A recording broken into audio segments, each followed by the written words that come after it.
My name is David Groves. At least that's the name on my birth certificate. The name the Air Force knew me by. The name on the stack of non-disclosure agreements I signed that are so ironclad, so woven into the fabric of federal law, that even saying my own name in this context feels like pulling the pin on a grenade. I'm 54 years old now. My hands shake a little. Not from age, but from a tremor that started 30 years ago and never quite left. I live in a small town in Oregon you've never heard of, under a different name entirely. I pay my taxes. I keep to myself. But every night when I close my eyes, I'm not in my quiet little house. I'm back in the desert, under the impossible star-dusted blanket of the Nevada sky, smelling the ozone and the palpable fear in the air. I'm back at Groom Lake. You call it Area 51. To us, it was just the ranch or the box. It was work. From 1992 to 1996, I was a member of the 1129th Special Activities Squadron, Internal Security Detail. That's a fancy way of saying I was a glorified guard with a top-secret clearance so high it was practically stratospheric. My job was simple, on paper. I stood, I walked, I watched.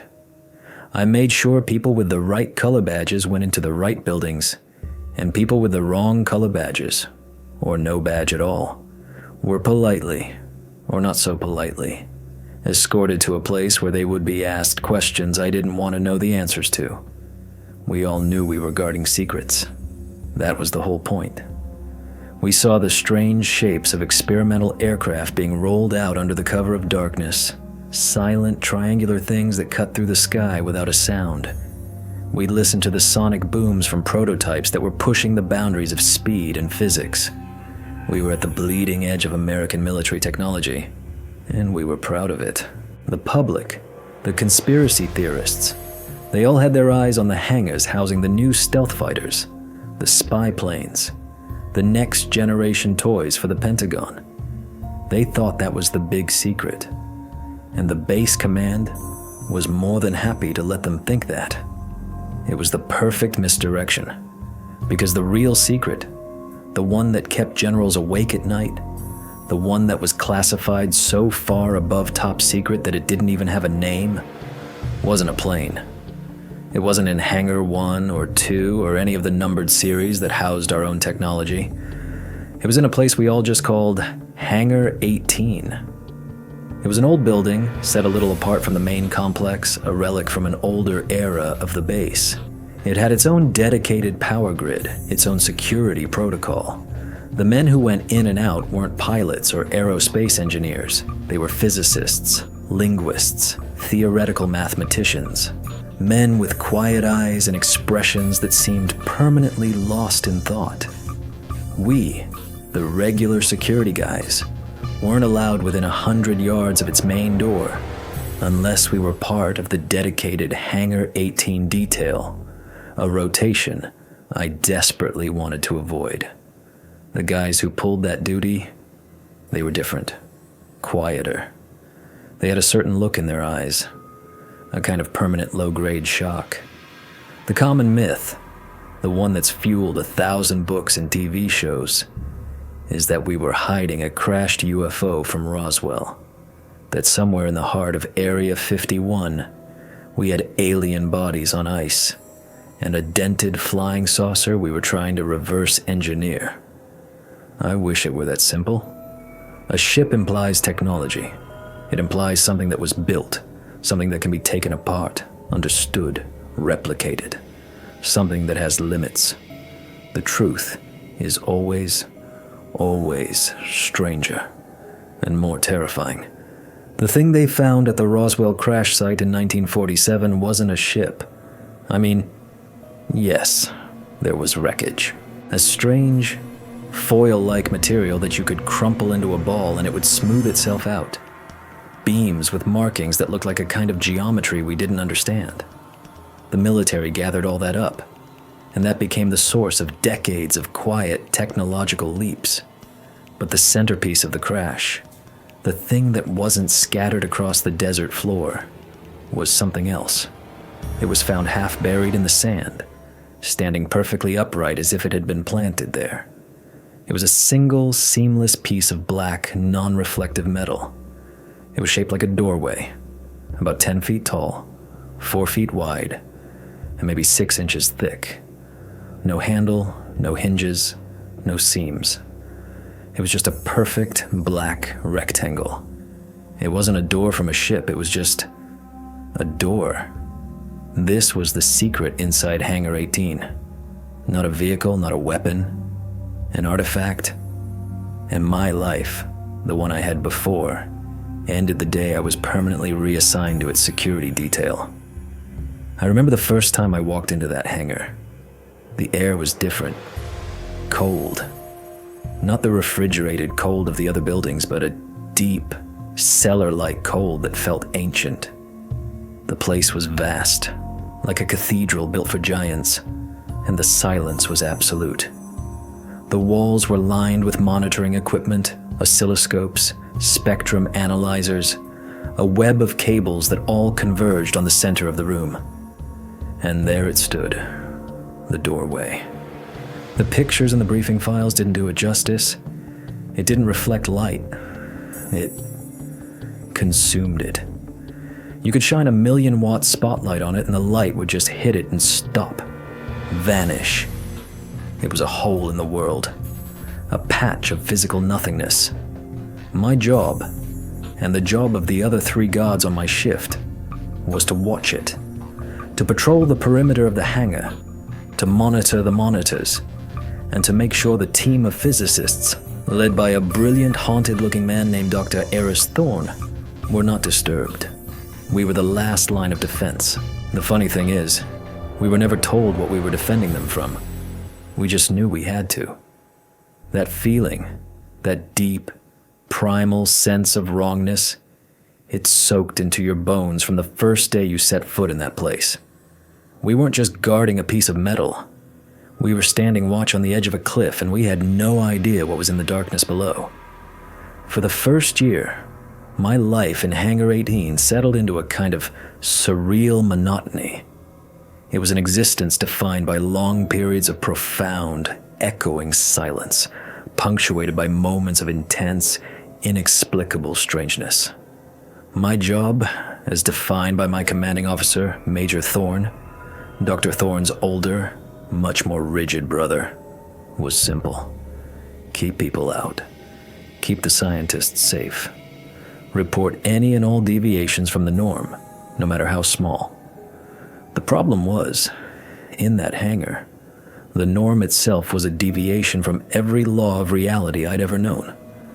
The physicists were the high priests of this strange technological church. They would arrive every morning at exactly 0800, a team of 6, led by Eris Thorne. They rarely spoke to us guards.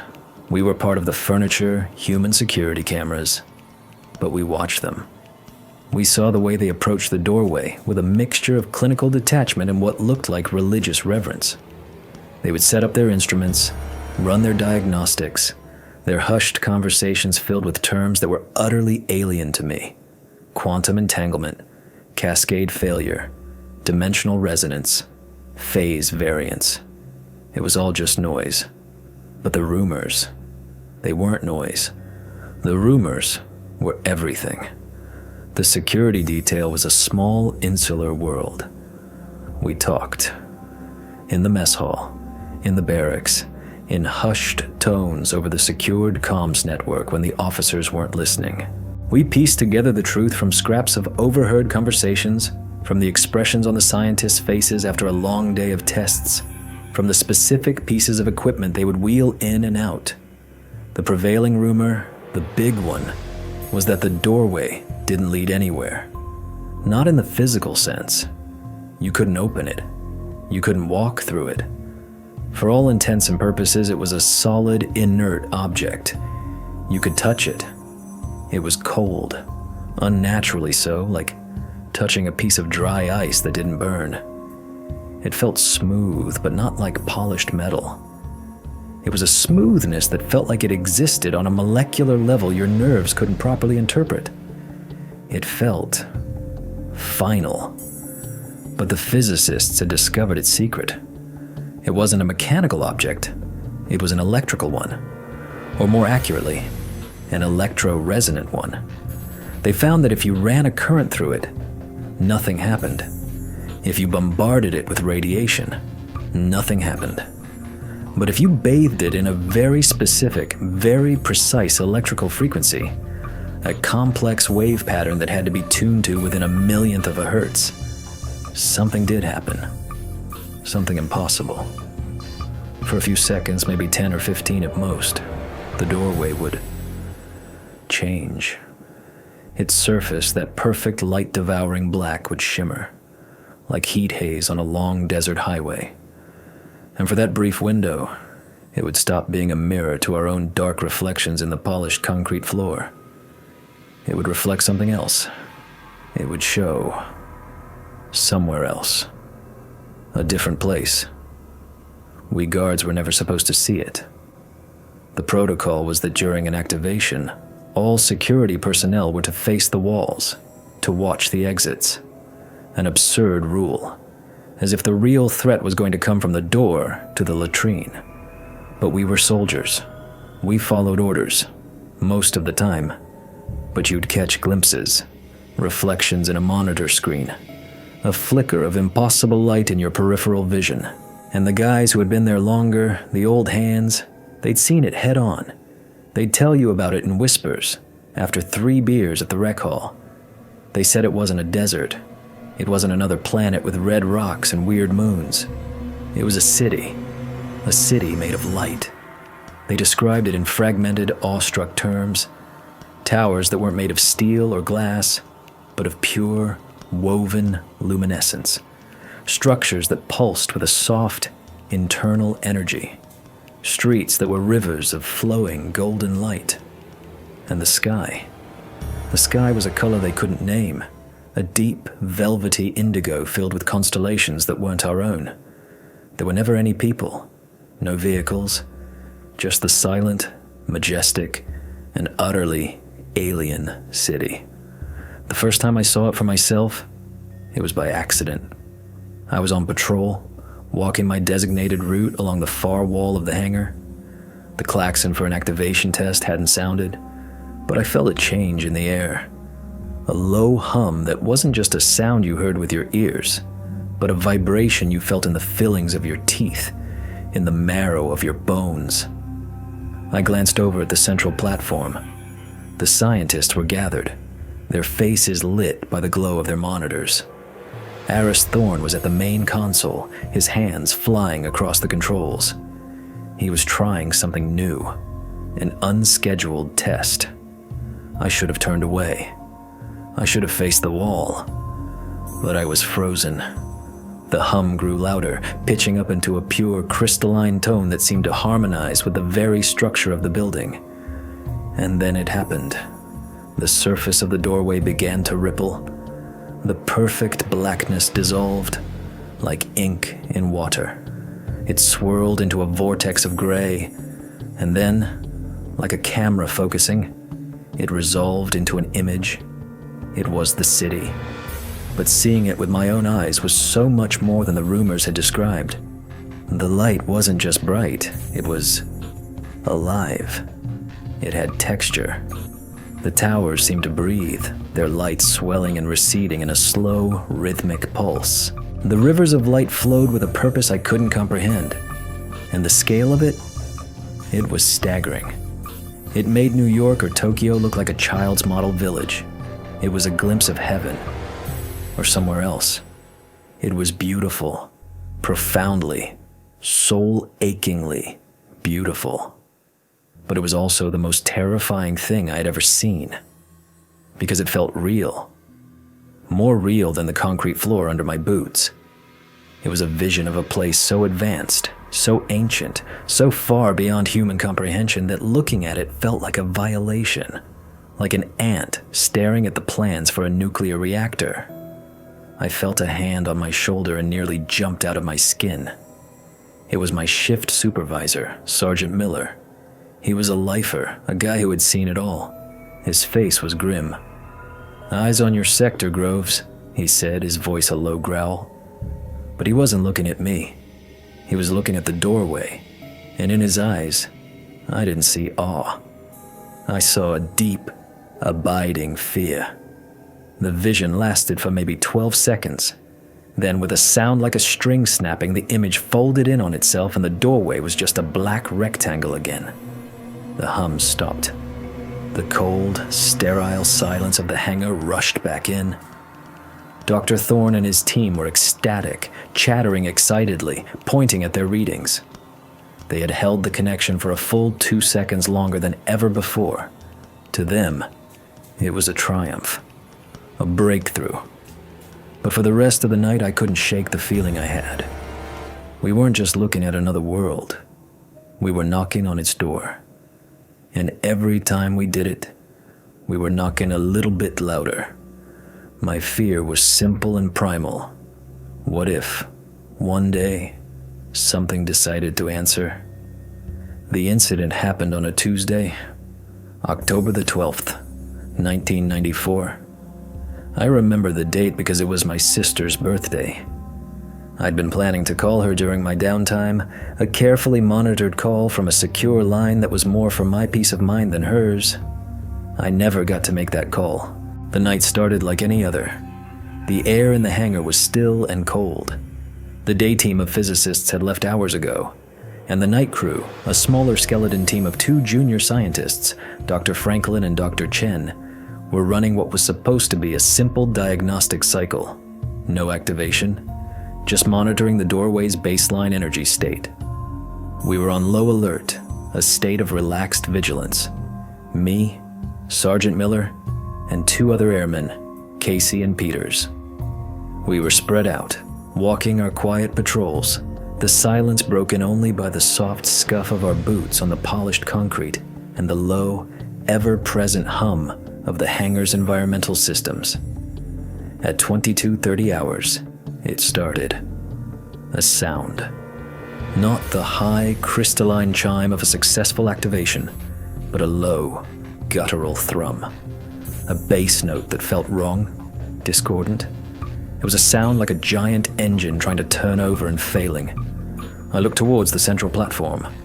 The doorway was active, but it wasn't supposed to be. There was no klaxon, no warning.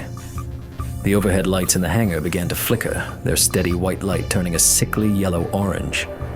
Sergeant Miller was already on his comms, his voice sharp, barking at the control tower, demanding to know what was going on. "This is Hangar 18 security," he snapped. "We have an unscheduled activation. I repeat, unscheduled activation. What's your status on the grid?" The reply came back, tinny and panicked. The main power grid for the base was fluctuating wildly.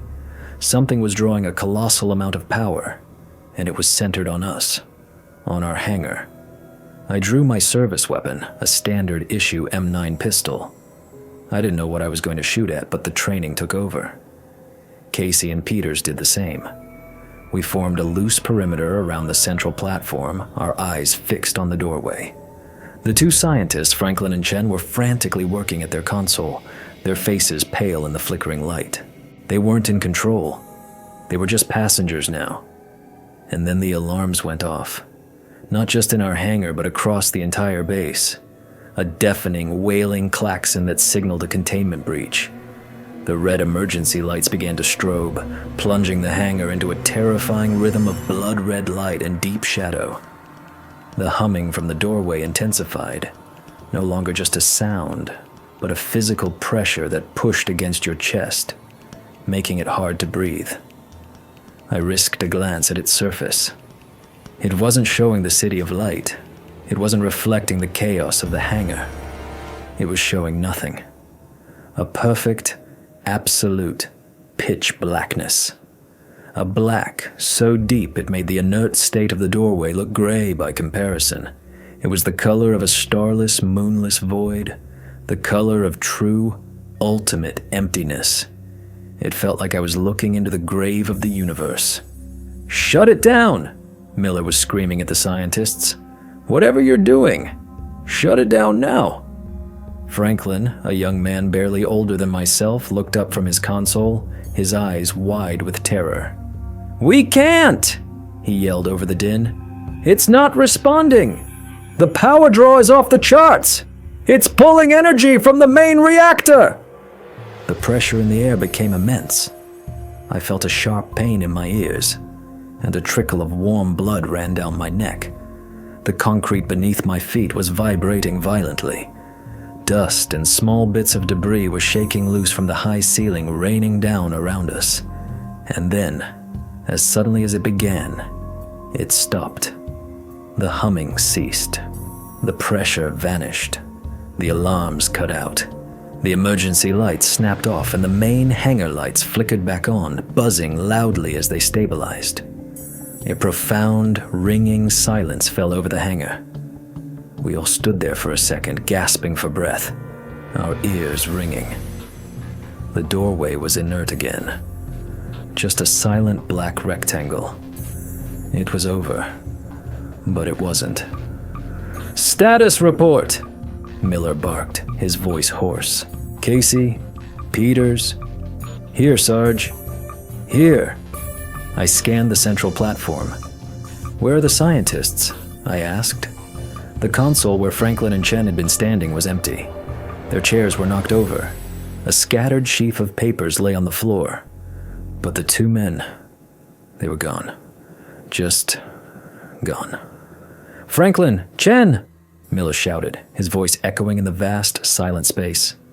"Sound off." There was no reply. We moved in, slowly, cautiously, weapons raised. We swept the entire platform. We checked behind the server racks, under the consoles. Nothing.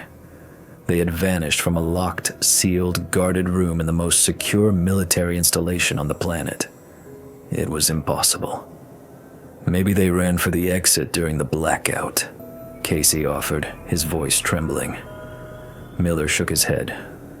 "We were between them and the only door. We would have seen them. We would have run into them." He knelt down, his flashlight beam cutting through the dust motes in the air. He pointed it at the floor, right at the base of the doorway. "Oh my God," Peters whispered. There, on the pristine, polished concrete, leading away from the base of the doorway, was a set of prints. They weren't from a standard-issue combat boot.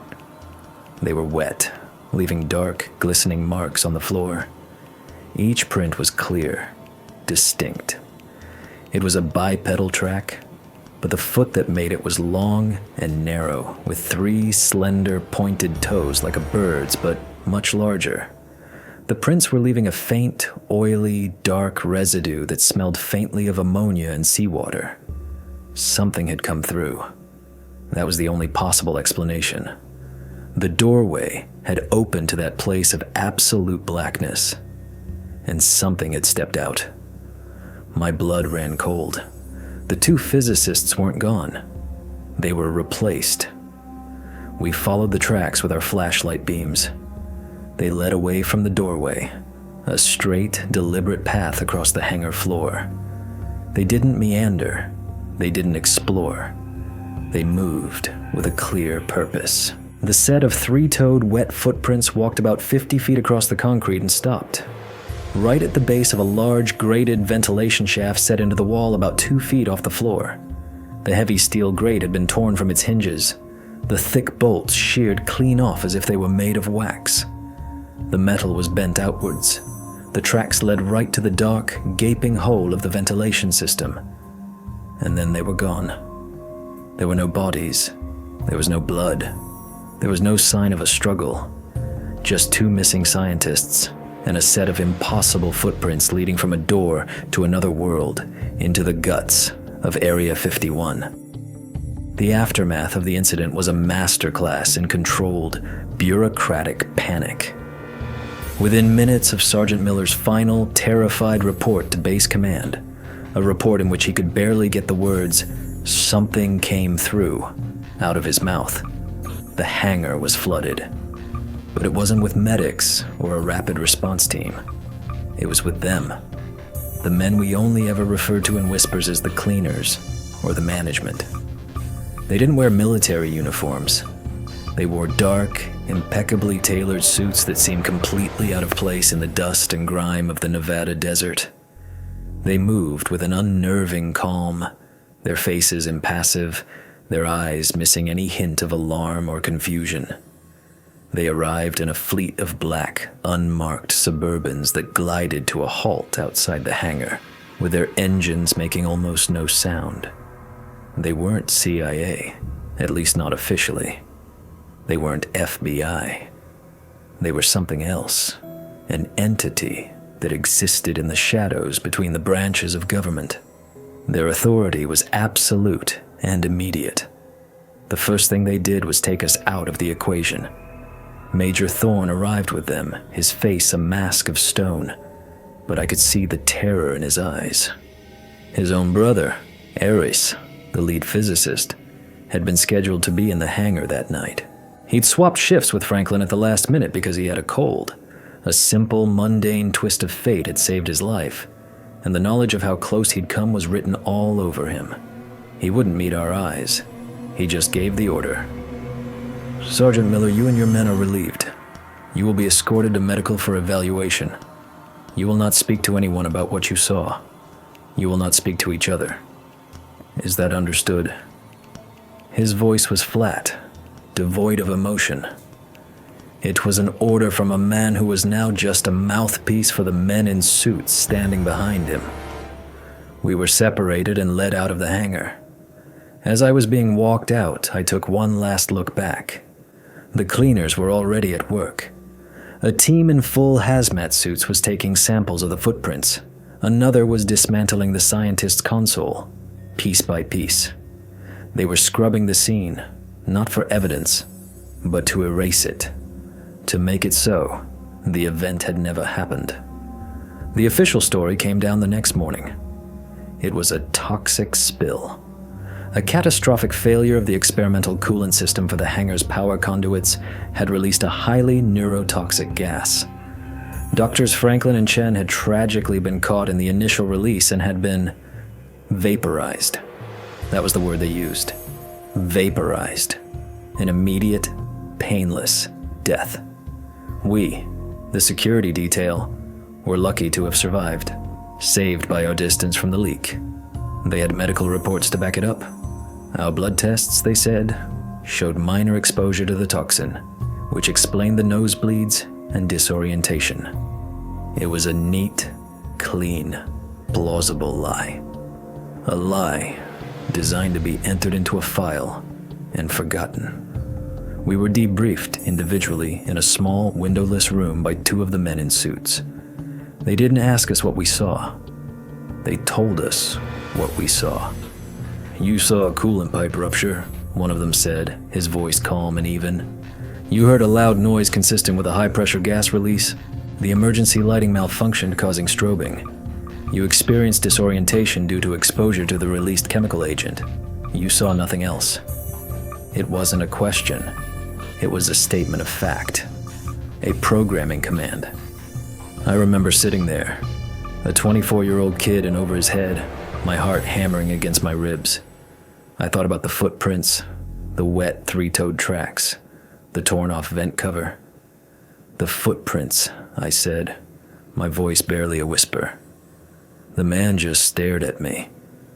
He didn't blink. "There were no footprints, Airman," he said slowly, as if explaining something to a small child. "What you think you saw was a pattern of chemical residue left by the coolant spill, distorted by the flickering lights. Your mind, under duress, tried to make sense of a random pattern. It's a common psychological response." He pushed a thick stack of papers across the table. The top page was a non-disclosure agreement unlike any I had ever seen. It wasn't a standard military document. It was stamped with sigils and code words I didn't recognize. The language in it was dense, legalistic, but the implications were crystal clear. It bound me to the official story for the rest of my life. It stated that any deviation from that story, spoken or written, would be considered an act of treason against the United States of America. And then there was the last clause, the one that made my stomach turn to ice. It extended the consequences of a breach to my family, my parents, my sister. It didn't specify what those consequences would be. It didn't have to. "Sign it," the man said. I signed it. We all did. What choice did we have? Within a week, the 4 of us from the security detail were scattered to the 4 winds. Sergeant Miller was transferred to Thule Air Base in Greenland. Casey went to a desk job in the Pentagon. Peters was given an honorable discharge for medical reasons, and I was reassigned to a supply depot in Germany. Our records were scrubbed. Any mention of our time at Groom Lake, of our assignment to Hangar 18, was excised. It was like we had never been there. The hangar itself was decommissioned. A few months later, a friend still stationed at the base told me that a massive transport plane, one of the C-5 Galaxies, had landed in the middle of the night. A huge, lead-lined crate was loaded onto it under the guard of the same men in suits. The doorway was gone. They shipped it somewhere else, somewhere deeper, more secure. The rumors said it went to a joint US-Australian facility at Pine Gap, or to a deep underground bunker carved out of a mountain in Colorado. I don't know. I don't want to know. They buried the truth under a mountain of paperwork and threats. They took our careers, they took our peace of mind, and they replaced it with a cold, gnawing fear that has been my constant companion for 30 years. But I know what I saw. We weren't guarding an alien spaceship. We had something infinitely more powerful and dangerous. We had a door to their world, to one of their worlds. And for a few short, terrifying minutes, we had left it unlocked. And something had slipped through the crack. Something that was now loose inside the walls, the tunnels, the forgotten spaces of the most secret place on Earth. I spent years trying to forget. I built a new life, a quiet life. But you can't forget something like that. You can't unsee the shape of those footprints. You can't unhear the silence that came after the screaming stopped. For 3 decades, I lived inside the lie they built for me. The silence became a part of my identity, a heavy cloak I wore every single day. The fear wasn't just about what I had seen, but about what I had signed.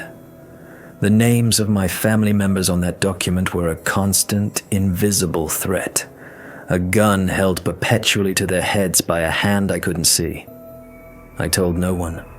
Not the woman I married and later divorced, not the few friends I made over the years.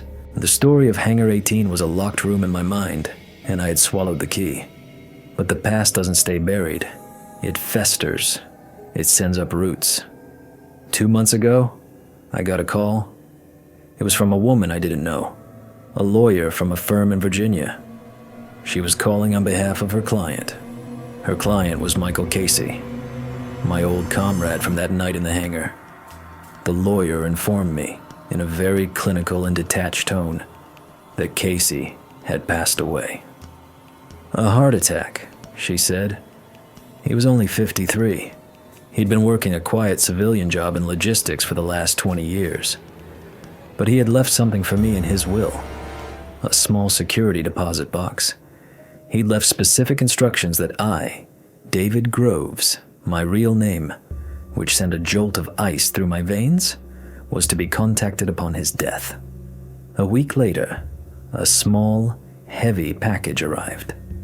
Inside was a simple, old-fashioned brass key and a single sheet of paper with an address. It was a P.O. box at a mail depot in a dusty, forgotten town in the middle of Utah, a place called Ely.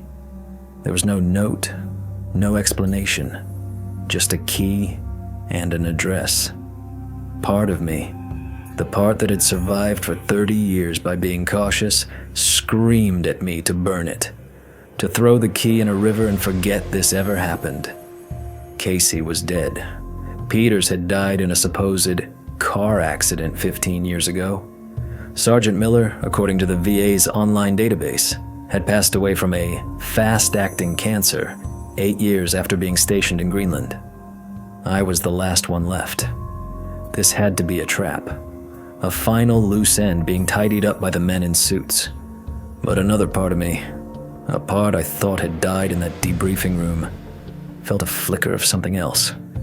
Not just curiosity, a sense of duty. Casey wouldn't have done this for no reason. He was a good soldier. He understood the risks. This was a message. A final report from a fallen comrade. I spent a week wrestling with it. I barely slept. I'd sit in my dark living room, the key sitting on the table in front of me, feeling its weight. I'd see the strobing red lights in my memory. I'd see the three-toed footprints glistening on the concrete. I was the only one left who knew the whole truth. If I did nothing, the story died with me. The lie they had constructed would become history. The two scientists, Franklin and Chen, would be nothing more than a footnote in a falsified report about a coolant leak. The thing that came through the doorway would remain a secret, crawling through the dark places of the world, unknown. I had to know what was in that box. I took a week off from my job at the lumberyard. I told my boss I was going fishing. I packed a small bag, withdrew a few $1,000s in cash, and started driving east. The drive itself was a journey back in time. Leaving the green, misty forests of Oregon behind, the landscape slowly flattened and dried out, turning into the high desert plains of Nevada and Utah. The endless asphalt ribbon of the highway, the shimmering heat haze, the vast, empty sky. It was all pulling me back. The closer I got to Ely, the more the old paranoia began to creep in. Every pair of headlights in my rearview mirror felt like surveillance. Every black sedan I passed on the highway made the hair on my arms stand up.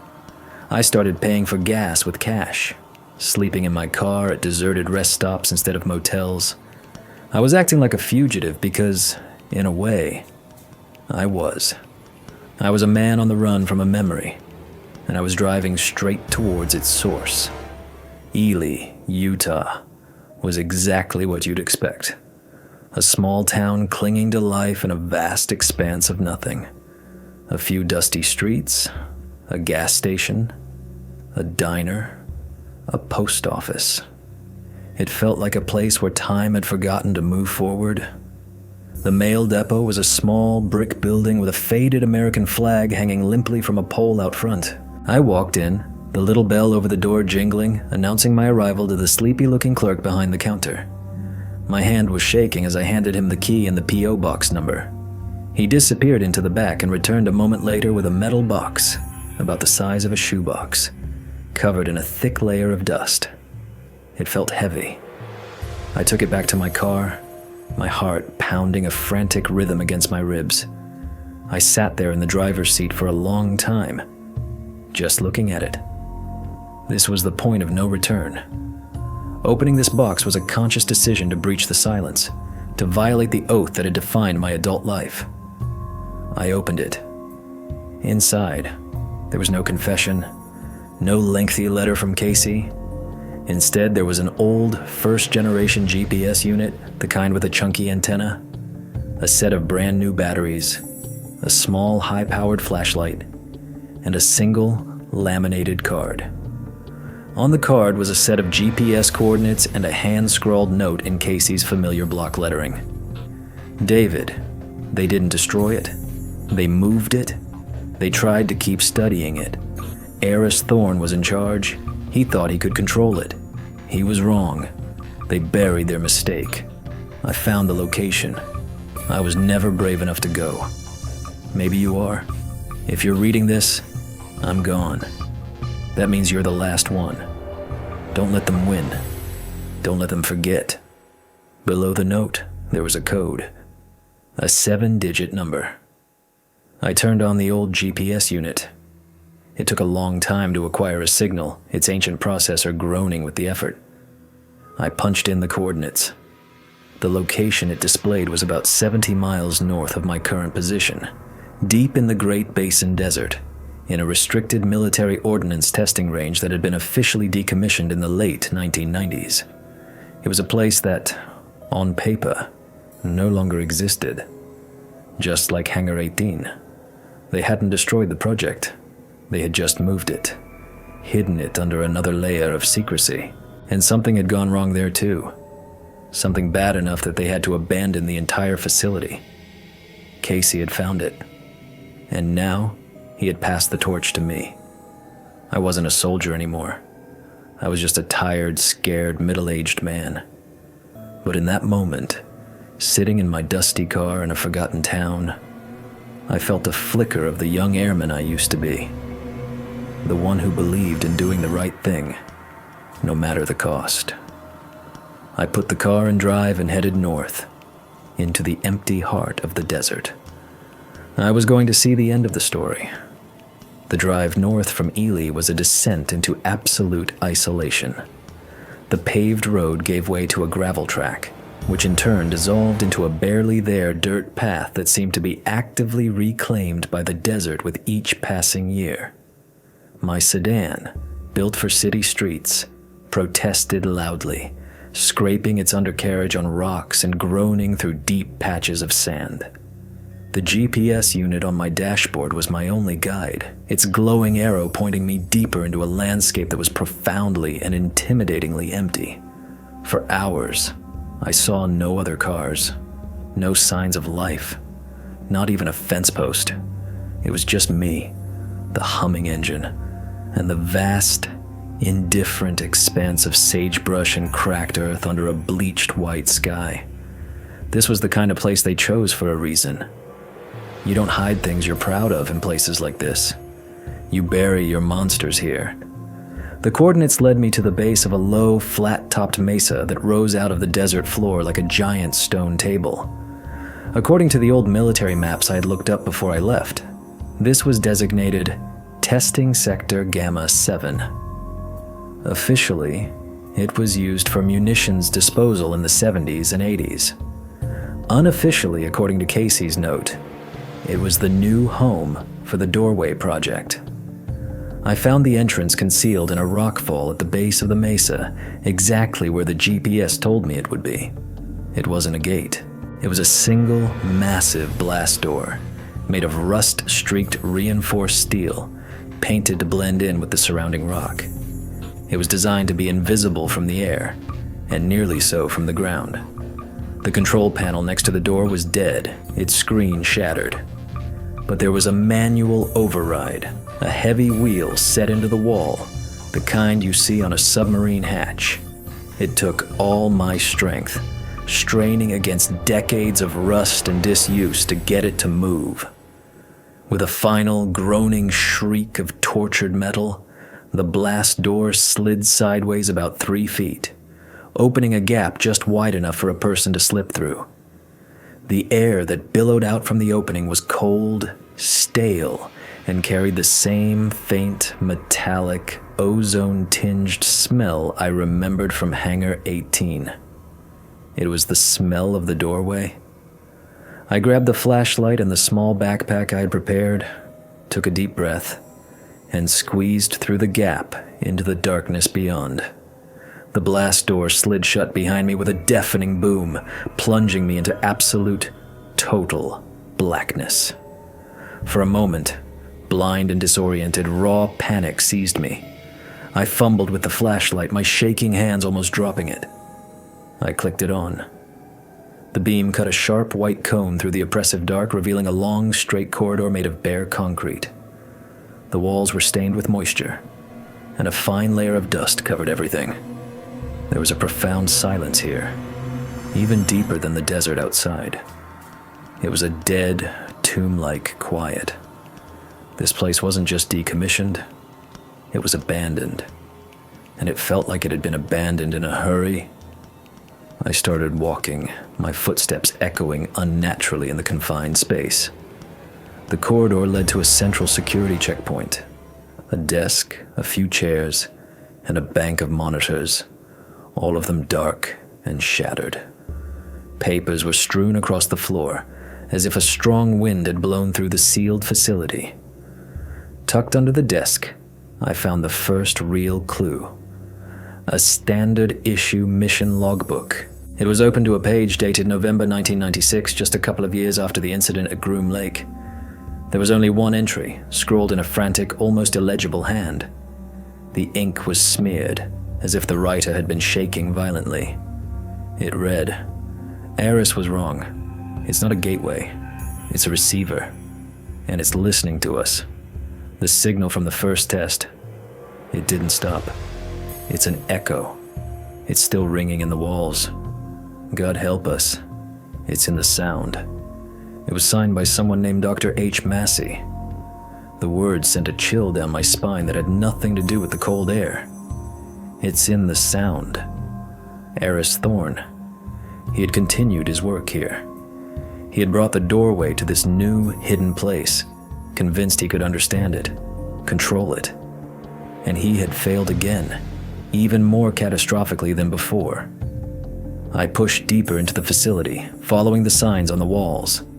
Laboratory A, Containment Cell, Reactor Core. The signs of a hasty evacuation were everywhere. A coffee cup left on a table, a thick layer of mold growing in the bottom.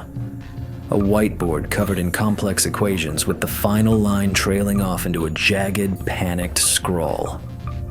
In what looked like the main control room, I found what Casey had sent me here to find. It was a reel-to-reel tape player sitting on a console, a single large tape already threaded onto the machine. Next to it was a stack of journals bound in black leather. The top one had a label on the spine. Dr. Eris Thorne, personal log. This was it. The history of the project after I had left. The story of what happened here. I found a power outlet that was still live. The facility was running on some kind of long-term backup generator and plugged in the tape player. I threaded the headphones over my ears, isolating myself in the world of the past. The silence of the tomb around me was absolute. I hit the play button. The tape hissed for a few seconds, and then a voice filled my ears. A voice I hadn't heard in 30 years, but one I recognized instantly. It was Eris Thorne. His voice was strained, tired, but filled with a manic, obsessive energy. "Log entry 1, he began. November 3rd, 1996. We are operational. The artifact, I will no longer refer to it as the doorway. That name is too limiting, too primitive, is secure in the primary containment chamber. The power readings are stable. The move from Groom Lake was a success, despite the unfortunate incident. The loss of Franklin and Chen was a tragedy, but it was not a failure. It was an uncontrolled data point, an anomaly. They panicked. They pushed the power levels beyond the established safe parameters. The resulting energy cascade was unpredictable. The entity that emerged, the biological specimen, was a side effect, not the purpose. It was contained and disposed of course. A primitive, opportunistic life form drawn to the energy, nothing more. The real prize remains. The City of Light. A glimpse into a civilization that has mastered energy, mastered space-time. The men in Washington are fools. They see a weapon, a threat. They wanted to bury it. But I convinced them. I convinced them to let me continue my work here, in isolation. Here, I will not be hampered by military bureaucracy. Here, I will unlock its secrets. They think I am here to weaponize it. They are wrong. I am here to communicate with it. The arrogance in his voice was chilling. He had learned nothing from the incident. He saw the creature that came through, not as a warning, but as an inconvenience.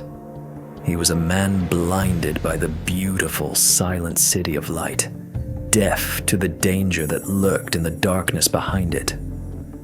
I fast-forwarded through hours of logs, listening to snippets of Thorne's descent.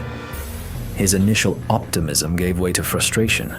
The doorway, the artifact, was behaving differently here. It was less stable. The activations were harder to control. The images of the City of Light were fleeting, distorted, often collapsing back into that terrifying starless void. And then I found the log I was looking for. The one from the final days. Thorne's voice was different now. The arrogance was gone, replaced by a raw, naked fear. Log entry 74, December 16th, 1996. We were wrong. Massey was right. It's not a gateway we are opening. The energy we are pushing into it, it doesn't just open a window. It creates a resonance, a signal. And that signal doesn't just go one way. The blackness, it's not empty space. It's a medium. And something is using that medium to listen. Every time we activated the artifact, we were ringing a bell. A dinner bell.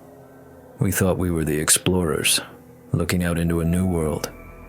But all this time, we were the ones being observed, stared at, hunted. His voice cracked. He was close to weeping. The humming. It doesn't stop when we cut the power anymore. It's faint, but it's there. I can hear it in the walls, in the vents. It's an echo of all the energy we've poured into this place. It's like the rock of this whole mountain has learned the tune. It's resonating, and the resonance is attracting them. I saw one last night, not through the artifact, in the corridor. Just a flicker, tall, distorted, like a shadow that had peeled itself off the wall. The footprints at Groom Lake. That was just one. A scout. Now I think they know the way. The door is closed, but they can hear us knocking from the other side. They can hear the echo. We have to shut it down. We have to collapse the primary reactor. Create a dead zone. It's the only way to silence the tape cut out with a sudden, violent screech of static. And in the ringing silence that followed, I heard it, faintly, from somewhere deep within the facility. A low, discordant hum. The echo was still here, and I just spent hours listening to a recording that laid out its entire history. I had rung the dinner bell all over again. The silence that followed the end of the tape was worse than the recording itself. It was a heavy, expectant silence, filled with the knowledge of what I had just done. I hadn't just learned about the echo. I had bathed my mind in its history, its nature, its very essence. Thorne's last panicked words hung in the air. Listening to this tape is like ringing a dinner bell. I ripped the headphones from my ears, my heart hammering against my ribs like a trapped bird. The low hum I had heard.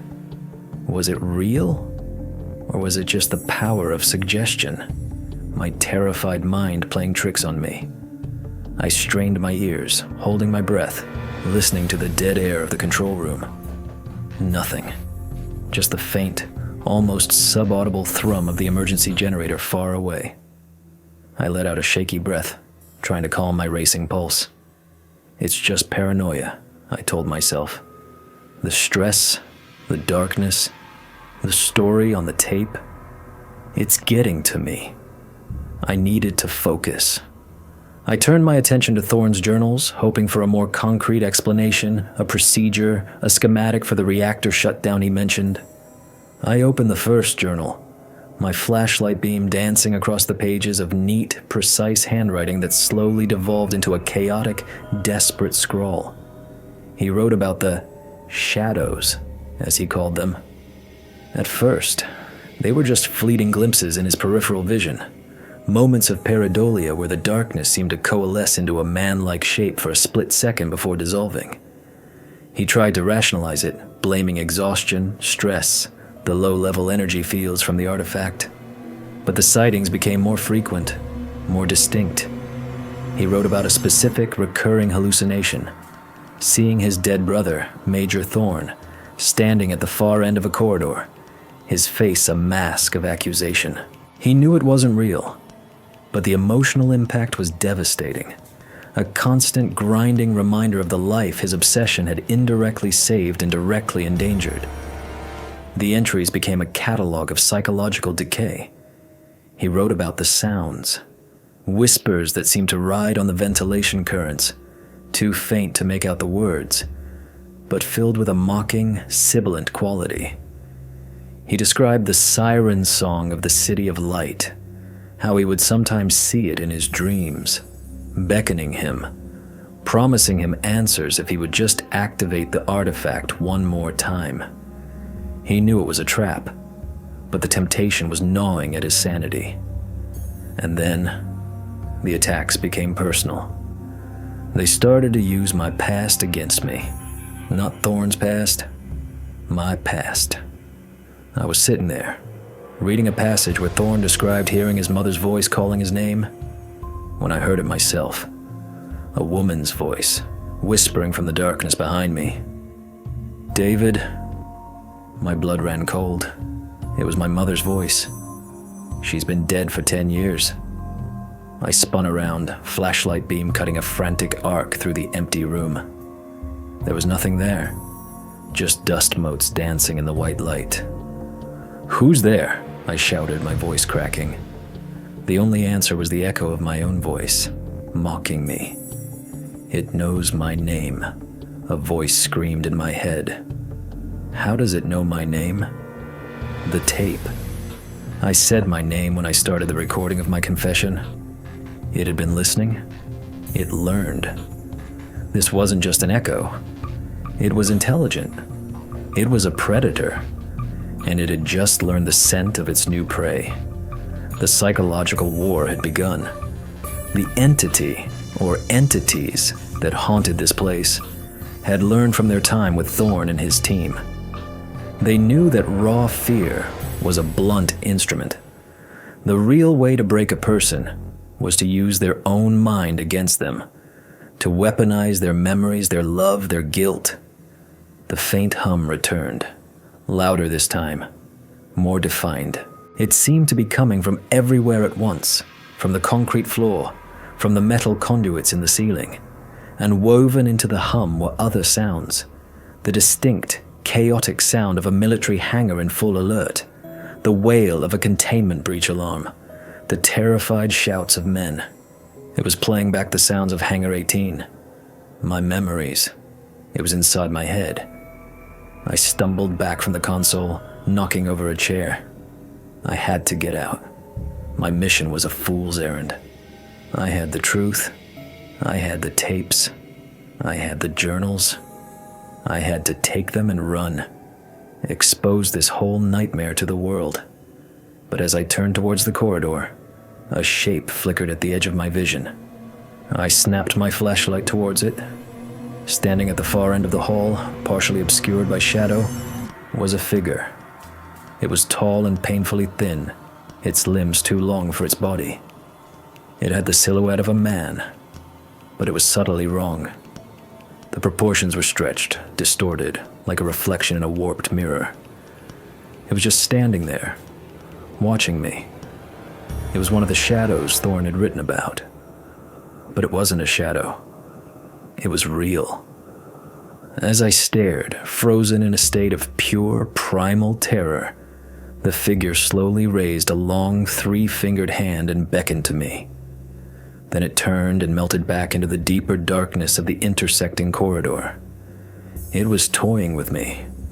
It was leading me somewhere. My training, my survival instinct, everything screamed at me to run in the opposite direction, to go back the way I came, to get to the blast door and the desert and the sun. But Casey's last words echoed in my mind. Don't let them win. This thing, this entity, it had killed dozens, maybe hundreds of people. It had broken Eris Thorn. It had haunted the lives of my comrades and led them to early graves. If I ran now, it would still be here, waiting, listening.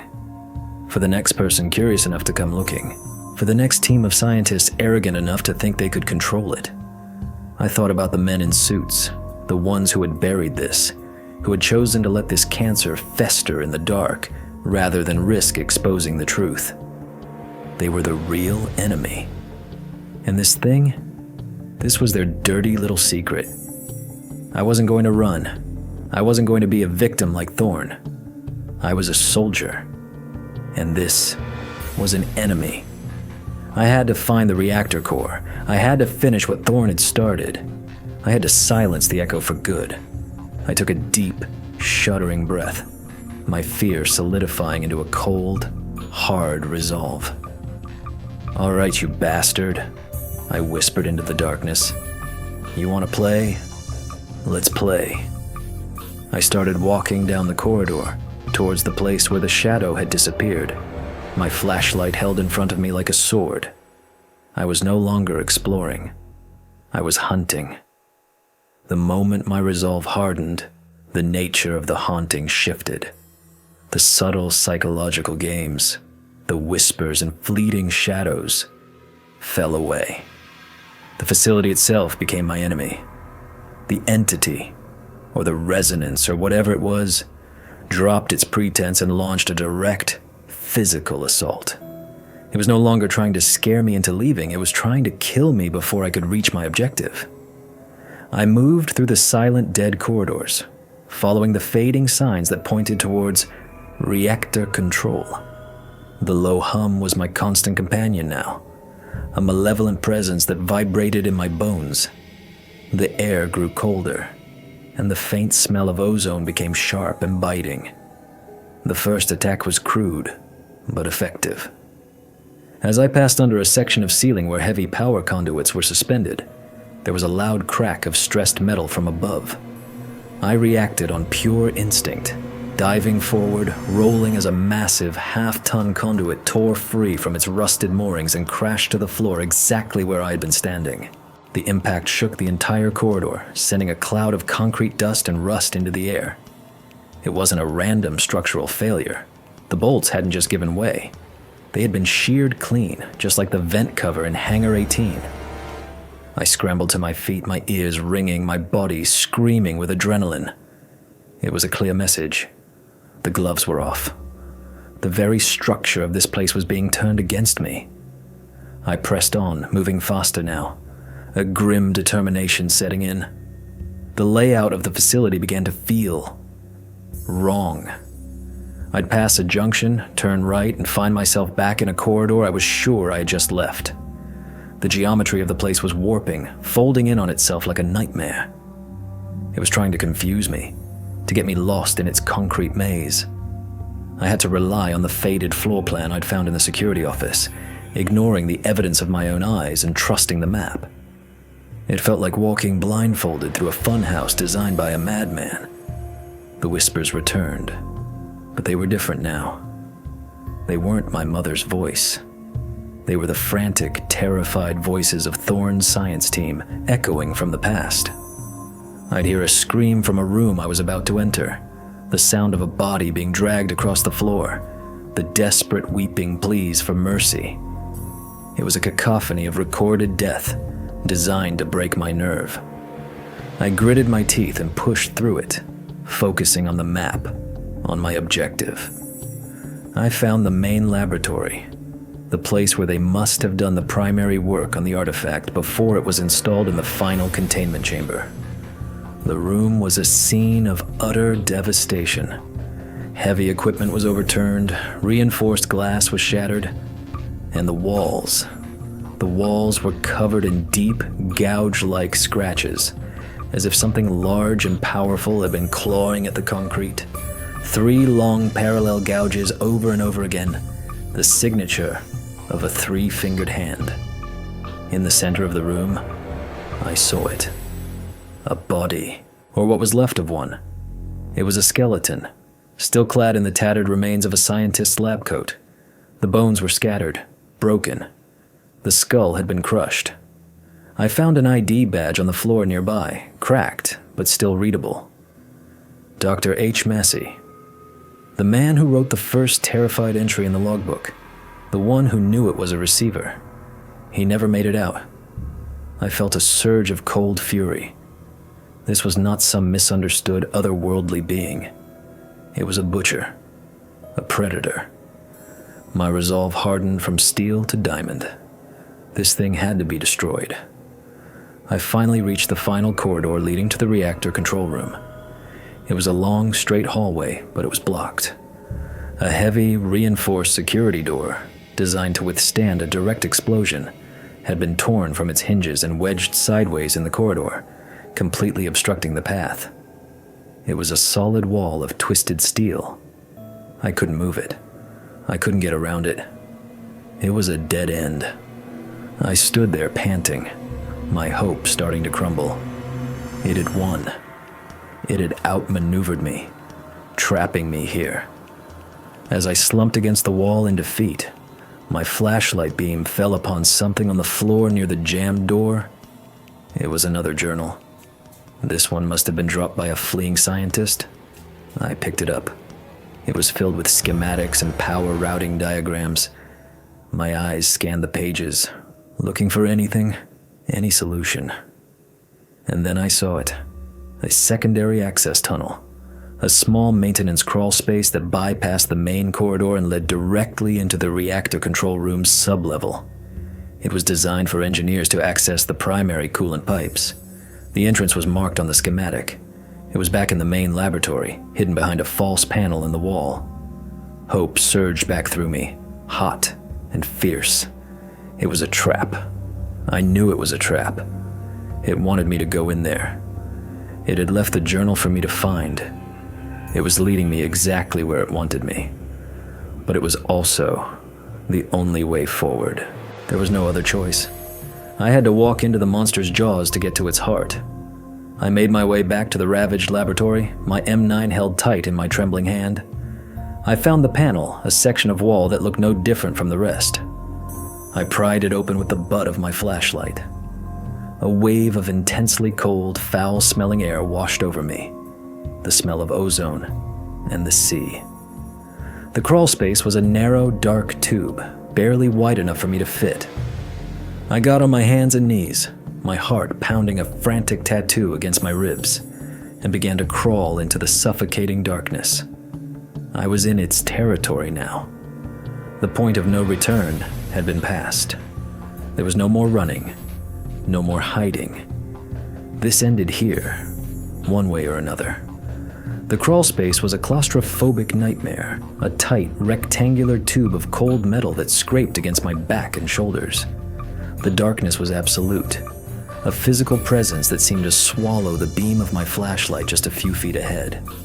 The air was thick with the stench of ozone and that weird, briny ammonia scent, so strong now that it made my eyes water. Every sound I made, the scrape of my knees, the rasp of my own breathing, was amplified into a deafening roar. I felt like an insect crawling down the barrel of a gun. The hum was louder in here, vibrating through the metal walls of the tunnel, a constant, menacing thrum that seemed to tune itself to the frequency of my own fear. I knew this was a gauntlet. It was a test. The entity was forcing me through this narrow, vulnerable space to break me before I could reach my goal. As I crawled deeper, the psychological attacks intensified. The whispers started again, but now they were right in my ear, as if someone was crawling alongside me in the darkness. They were the voices of my old security team. Casey's voice, filled with panicked static. "It's in the walls, Dave. It's in the goddamn walls." Peter's voice, a gurgling scream that cut off abruptly. Sergeant Miller's voice, cold and despairing. "We left the door open. We left the door open." I gritted my teeth, trying to block them out, focusing on the small patch of illuminated tunnel in front of me.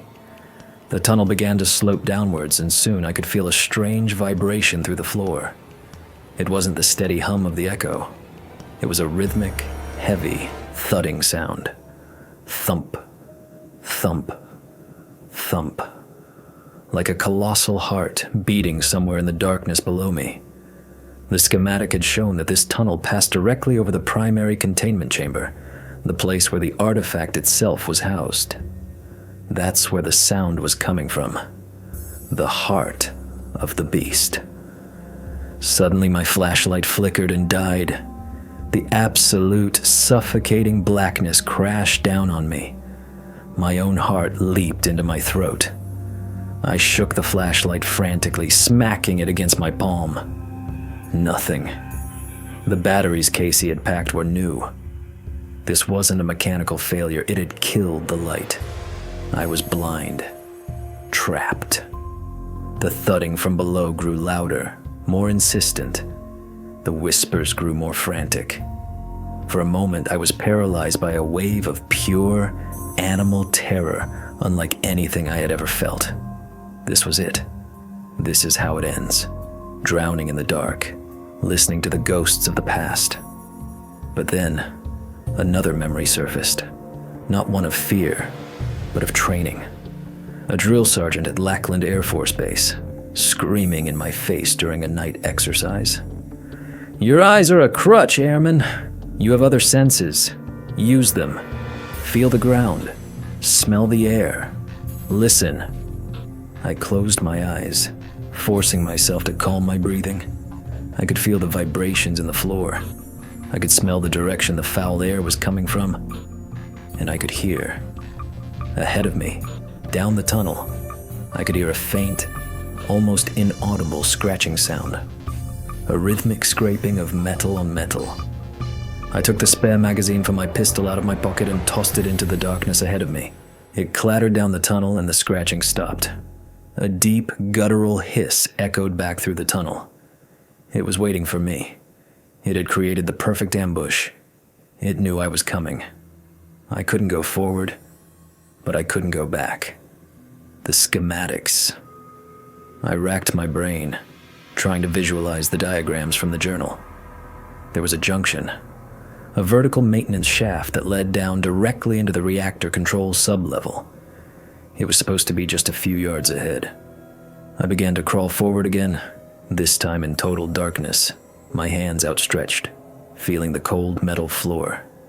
My fingers brushed against something. A cable.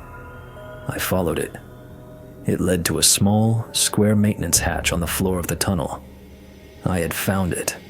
I pulled at the recessed handle.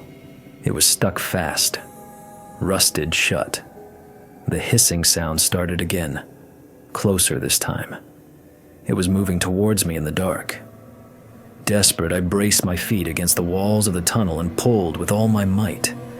The handle didn't budge. I was out of time. Then I remembered the code from Casey's note. The 7-digit number. What was it for? I had assumed it was for a computer terminal, a door lock. But there was a small, keypad-like indentation next to the handle, so covered in grime I hadn't seen it. My fingers flew over the smooth surface trying to find the numbers. I couldn't see them. I had to do it by feel, remembering the standard layout of a number pad. I punched in the code. For a terrifying second, nothing happened. The hissing was almost on top of me. I could feel a change in the air pressure, the sense of a large body moving in the confined space. Then, with a soft click and a hiss of pneumatics, the hatch unlocked. I tore it open and scrambled through, tumbling down into the space below, landing hard on a metal catwalk. I slammed the hatch shut just as something heavy slammed against it from the other side, the impact shaking the entire structure. A screech of pure, frustrated rage echoed from the tunnel above. I had made it. I was in the sub-level of the reactor control room. I fumbled for my backup flashlight, a small pen light I always keep in my pocket, and clicked it on. The beam was weak, but it was enough. I was on a narrow catwalk suspended over a deep pit. In the center of the pit was the base of the main reactor, a huge, cylindrical structure that pulsed with a faint, sickly green light. And I could see the source of the thudding sound. Large, thick coolant pipes as wide as a man's torso snaked out from the reactor. And they were pulsing, swelling and contracting in a slow, steady rhythm. The entire system had become a gigantic beating heart. I had reached the lair. I looked up. A spiral staircase led from the catwalk up to the main control room. My final destination. I took a deep breath, the foul air burning my lungs, and started to climb, my legs shaky. but my purpose clear. I was going to rip the heart out of this monster. Climbing the spiral staircase was like ascending into the throat of a dying god. The thudding of the reactor heart below me was a constant, visceral presence, and the sickly green light cast long, dancing shadows that seemed to writhe and twist on their own. The air grew thick with a static charge that made the hair on my arms stand up and my teeth ache. I reached the top of the stairs and stepped into the main reactor control room. The sight that greeted me stopped me in my tracks. The room was circular, with a domed ceiling, like a small planetarium. The walls were not bare concrete, but were lined with banks of futuristic, non-human-looking equipment that glowed with a soft internal light. Cables as thick as my arms snaked across the floor, all leading to the center of the room. And in the center, where the control console should have been, was the artifact. The doorway. It was standing there, just as I remembered it from Hangar 18. A perfect 10-foot-tall rectangle of absolute blackness. But it wasn't inert. It was humming. A deep, resonant bass note that was the source of the echo. The source of everything. The air around it shimmered with heat and distortion. And it wasn't alone. Standing before it, as if in worship, were 3 of the shadow creatures. I could see them clearly now in the eerie light. They were tall, at least 8 feet, and impossibly thin. Their bodies were a shifting, semi-translucent black, like smoked glass. They had no discernible faces, just a smooth, featureless expanse, where a face should be. Their limbs were long and jointed at odd angles, and their hands, those terrifying 3-fingered hands, ended in long, sharp talons. They were paying no attention to me. Their focus was entirely on the doorway. As I watched, one of them reached out a long, slender arm and touched the surface of the artifact. As its talons made contact, the black surface of the doorway rippled, and for a split second the image of the City of Light flared into existence. The beautiful, silent, luminous city. The creatures seemed to bask in its light, letting out a low, chittering sound almost like a sigh of pleasure. And in that moment, the final devastating piece of the puzzle slammed into my mind. The final revelation. Eris Thorne was wrong. Everyone was wrong. We thought the City of Light was the destination, the place the doorway led to. We thought the blackness and the creatures were a different channel, a wrong number. But that wasn't it at all. The creatures weren't from the place of blackness. They were from the City of Light, that beautiful, majestic city. That was their world. A world of silent, terrifying, non-humanoid beings made of shadow and light. And the doorway wasn't a door for us to go there. It was a power source for them. A charging station. They weren't trying to invade us. They didn't care about us. We were nothing to them. We were like the bacteria living on the casing of a battery. The project hadn't failed. It had succeeded beyond Eris Thorne's wildest dreams. He had established contact. He had given them exactly what they wanted. A direct, hard-wired connection to a nuclear reactor. A stable, long-term power source. They weren't invading. They were feeding. The hum, the echo, the haunting, that was just a byproduct. The waste heat from their feast. The creature in Hangar 18 hadn't been an invader. It was a maintenance drone, emerging to fix a power fluctuation. Franklin and Chen hadn't been replaced. They had been scrubbed. Contaminants in the sterile environment of the charging station. My entire understanding of the threat turned on its head. This wasn't a war. It was an infestation. We weren't fighting an enemy. We were trying to unplug a cosmic parasite that had sunk its feeding tube into the heart of our world, and I was the exterminator. I knew what I had to do. Thorne's last journal entry had detailed the failsafe, a total reactor overload.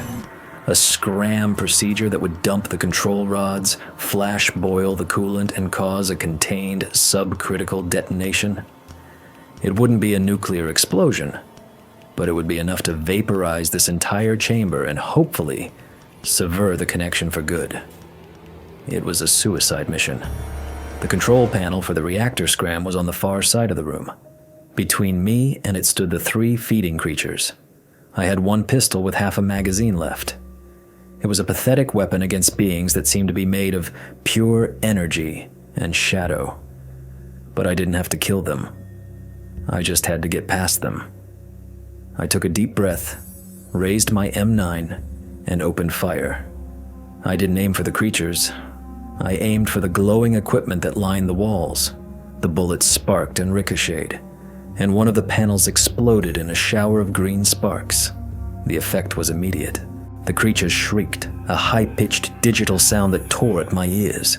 The image of the city in the doorway flickered and died. The humming sound faltered. I had interrupted their meal. They turned their featureless faces towards me.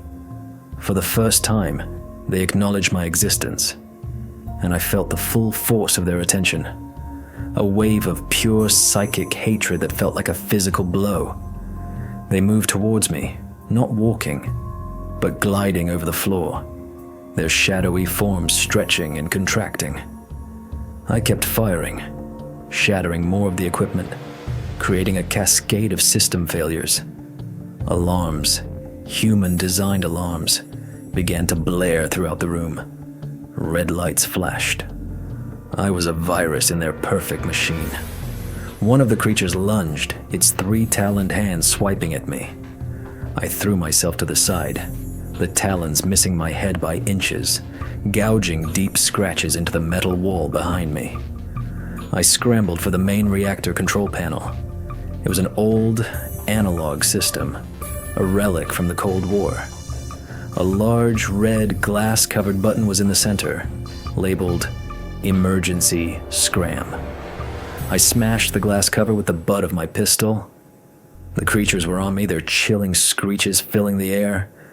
A talon sliced across my arm, and a line of fire erupted along my skin. Another grabbed my leg, its touch burning like dry ice. I ignored the pain. I ignored everything but the button. With my last ounce of strength, I slammed my palm down on it. There was a moment of absolute silence. The humming stopped. The alarms stopped. The creatures froze. Then, a deep, shuddering groan came from the reactor below. A wave of intense heat washed over the room. A blinding, pure white light erupted from the base of the doorway, engulfing the 3 creatures. They dissolved in the light, their final, silent screams absorbed into the overwhelming energy release. The white light expanded, swallowing the entire room. It was beautiful. It was the last thing I ever saw.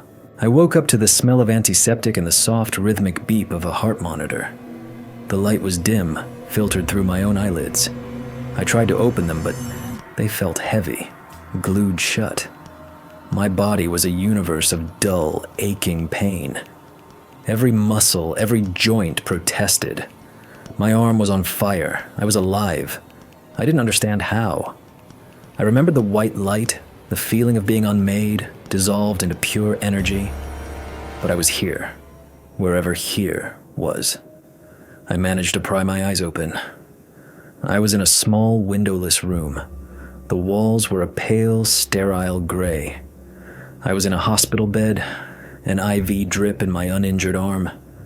My other arm was heavily bandaged from my shoulder to my wrist.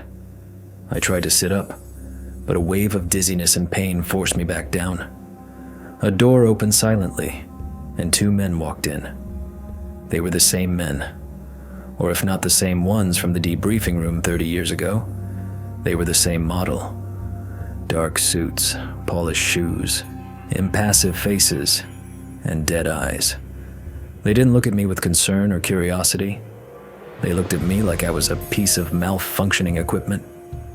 "Mr. Groves," the first one said. His voice was flat, devoid of any inflection.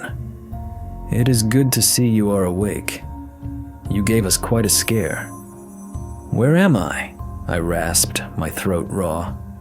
"You are in a secure medical facility," the second one replied. "You were found by a cleanup crew at the Gamma 7 site. You were unconscious, suffering from severe burns and radiation exposure. You were very lucky. The reactor breach was extensive. The entire facility has been permanently sealed, cased in concrete. Nothing is getting in or out of there ever again." So I had succeeded. I had silenced the echo. I had unplugged the parasite. The thought brought me no joy, no sense of victory, just a profound, bone-deep weariness. "The things?" I asked. The first man just stared at me. "The failsafe you activated caused a massive energy discharge. All biological and electronic material in the primary chamber was incinerated. There was nothing left to find. According to the official report, Dr. Eris Thorne, driven mad by isolation, sabotaged the reactor, killing himself and his entire team. A tragic end to a brilliant mind. You, a former security guard suffering from PTSD and obsessed with conspiracy theories, broke into the decommissioned site. You were caught in the resulting explosion. A tragic accident." He said it all so smoothly, so matter-of-factly. The new lie was already written. The new history was already in place. "You'll be here for a few more weeks to recover," the second man continued, as if discussing the weather. "After that, a new life has been arranged for you. A new name, a new identity, a generous pension. You will live a quiet, comfortable life somewhere far away from here. You will forget about Gamma 7. You will forget about Hangar 18. You will forget about all of it." He placed a familiar-looking stack of papers on the bedside table. A new non-disclosure agreement, a new cage. "You have done your country an unrecognized and unrecognizable service, Mr. Groves," the first man said. "You cleaned up a mess that should never have been made. Now we are cleaning up after you. We would all appreciate it if you made our job easier." The threat was unspoken, but it hung in the sterile air as heavily as the smell of disinfectant. Sign the papers. Embrace the silence, or your luck at surviving might just run out. I spent the next month in that gray room, healing, listening to the quiet hum of the machines that were keeping me alive. I signed the papers. I had no fight left in me. They gave me a new name, a new history, and a new home in a quiet town in Oregon. They told me to forget. For 30 years, I tried to run from the memory. And then, for 1 week, I ran towards it. I saw it to the end. I closed the door. I saw the truth, and it cost me everything. The life I have now is an echo, a ghost of a life. I'm a ghost in my own skin, haunted by the memory of impossible cities and the feel of a shadow's touch. They think they won. They think the secret is safe, buried under a mountain of rock and concrete and lies. But I have these tapes. I have this story. And now, so do you. They gave me a new name, a new life, and told me to forget. But I can't. Because sometimes, late at night, when the house is quiet and the world is asleep, I can still hear the static. And I know it's still listening. So, that's the story. A story about how a single, impossible object found in the desert became a secret so dangerous it had to be buried twice. It proves that some doors are better left unopened, especially when you don't know who or what might be listening on the other side. Officially, the project never existed. The files are sealed, the witnesses are gone, and the site is a concrete tomb. But we know the truth now, don't we? They didn't just close a door. They proved that we are not alone. And that is a secret that can't stay buried forever. Thank you for watching until the end. If this story made you think or look over your shoulder, support the channel with a like and subscribe. And be sure to share your thoughts in the comments below. Until next time. Listen to the silence. Sometimes it has more to say than any noise.